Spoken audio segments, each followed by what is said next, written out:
Last lecture we discussed about two kingdom system given by Carolus Linnaeus. Now let's talk about three kingdom system.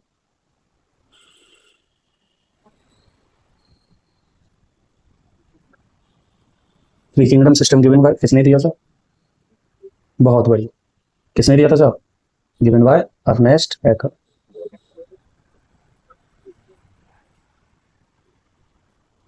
Clear ji.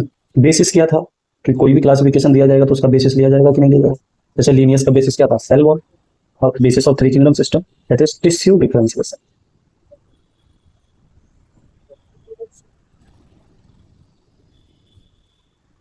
Clear जी. Three kingdom system है is that means कितने kingdom बनाए इन्होंने? तीन.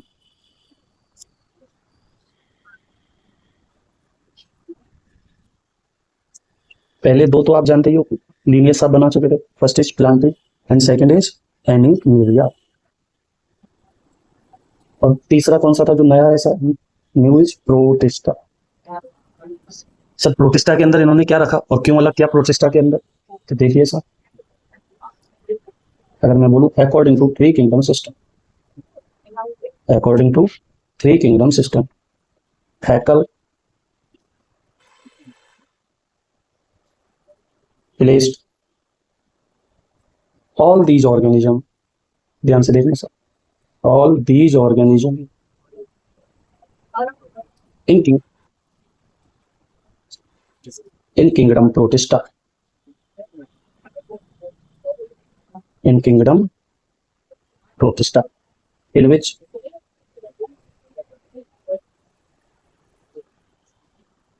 thallus differentiation,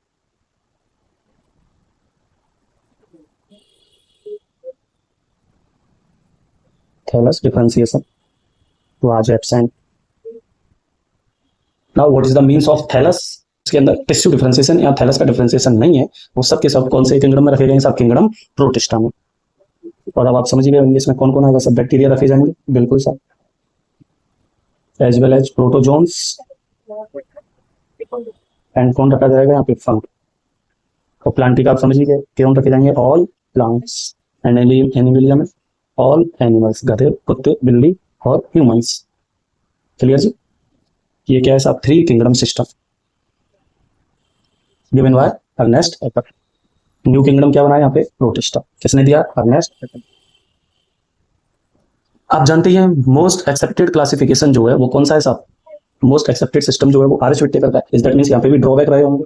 बिल्कुल. इनके drawbacks की बात कर. किसके ड्रॉबैक्स की बात कर रहे हैं? Three kingdom system. Drawbacks of three kingdom system. First, इन्होंने प्लेस्ड कर दिया साहब टुगेदर प्रोकैरियोट्स एंड यूकैरियोट.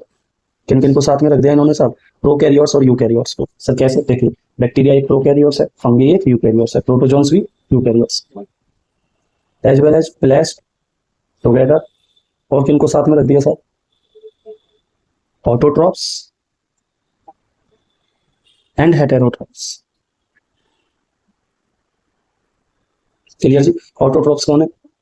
यहाँ पे आप बैक्टीरिया के अंदर कुछ बैक्टीरिया ऐसे होते हैं जो ऑटोट्रॉप्स है और फंगी हेटेरोट्रॉप्स है. अब प्रोटोजोन्स प्रोटिस्टा से बिलोंग करता है, वहां पे भी ऑटोट्रॉप्स मिल गए. क्लियर जी. And next drawback of three kingdom system, placed together unicellular and multicellular. Unicellular और मल्टीसेलुलर को क्या रख दिया साहब इन्होंने? साथ में रख दिया, जो कि रखना नहीं था. यूनिसेलुलर कौन है? Bacteria, protozoans. और फंगी कौन है?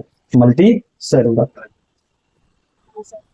Is that means drawback of three kingdom system similar to drawback of two kingdom system. वहां पे भी सेम ड्रॉबैक थे.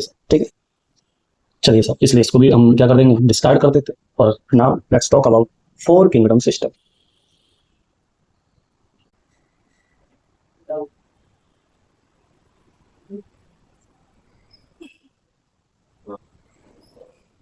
Four kingdom system. Four kingdom system given हुआ. बोलिए सर. बहुत बढ़िया. किन्होंने दिया था? ये कॉपलैंड 1956. अब किसी ने भी कोई भी सिस्टम या क्लासिफिकेशन दे, बेसिस होना चाहिए नहीं होना चाहिए? अरे बिल्कुल.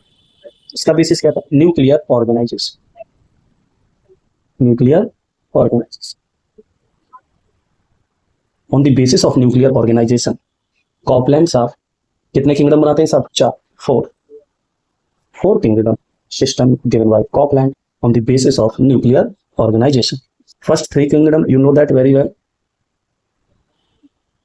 3 is Protista, 1 is Plantae, and 2 is Animalia. और इन्होंने न्यू क्या बनाया सब? New kingdom formed by Copeland, that is Monera. Examples की बात करें कि जिनमें न्यूक्लियर ऑर्गेनाइजेशन क्या है? Primitive type of nucleus, advance type of nucleus, nuclear membrane present और absent, all are these things. Clear?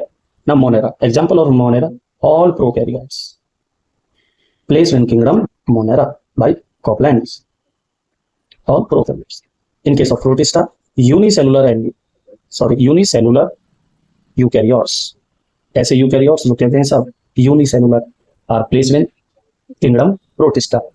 And Plantae, all plants as well as fungus को भी यहाँ पे इन्होंने साथ. And Animalia, all animals, गधे, कुत्ते, बिल्ली और ह्यूमन. क्लियर जी?